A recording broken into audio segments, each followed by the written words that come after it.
Welcome po sa Panlasang Ameripina. Mga kaibigan, excited po ako ngayon kasi gagawa po ako ng ubi flavor leche flan. Ito po yung ating ingredients.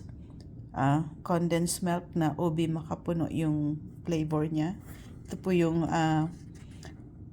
evaporated milk at lalagyan ko po siya ng whipping cream para mas malasa. May vanilla po tayo, may itlog, at ito po yung dark muscovado sugar. Yan po yung gagawin kong arnibal. Abangan nyo po. Ito na po yung 12 pieces natin na itlog. Hiniwalay ko po yung puti. At ito na po yung egg yolk niya. Lalagyan ko po siya ng 1 teaspoon na calamansi or lemon para po matanggal yung lansa. Ayan. At lalagyan ko din po siya ng mga isang pinch ng salt. Ayan, para pang pabalance po yan ng lasa. At imimekos-mekos po natin yan. Ito po mga kaibigan, na halo ko na po siya at ngayon sasalain ko po siya ng 3 beses. Ito po mga kaibigan, sasalain ko po siya ng 3 beses. Ayan.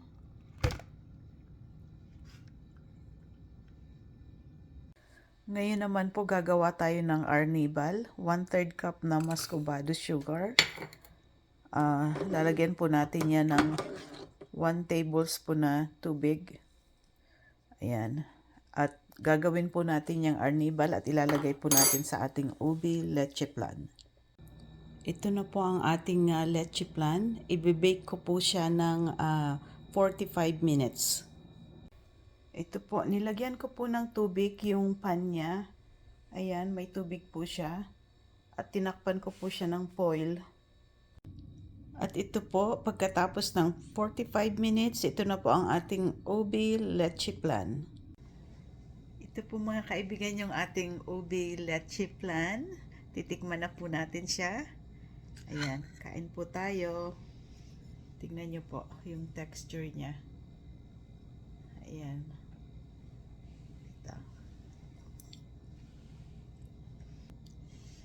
Napaka-creamy po niya at napakalambot. Para po siyang natutunaw sa bibig mo. Sobrang sarap po niya. Ayan. So, ang ginawa ko po mga kaibigan, binake ko po siya ng 45 minutes pero nilagyan ko ng tubig yung ilalim ng pan. At kung wala po kayong oven, pwede naman pong i-steam ninyo ng 45 minutes. Mas madali lang po para sa akin ang i-bake kesa i-steam kasi kukunin ko pa yung steamer ko sa baba. Ayan. So, kaya binake ko na lang po siya. I-try nyo po ito mga kaibigan. Masarap po itong handa o pang dessert sa darating na Pasko at New Year. Maraming salamat po sa mga followers ko at sa patuloy nyo pong pag-comments, pag-likes at pag-share ng mga videos at reels ko. Maraming salamat po, na-appreciate ko po kayo. Hanggang sa muli po, abangan nyo po ang muling paglipad ni Darna. Bye-bye! Merry Christmas!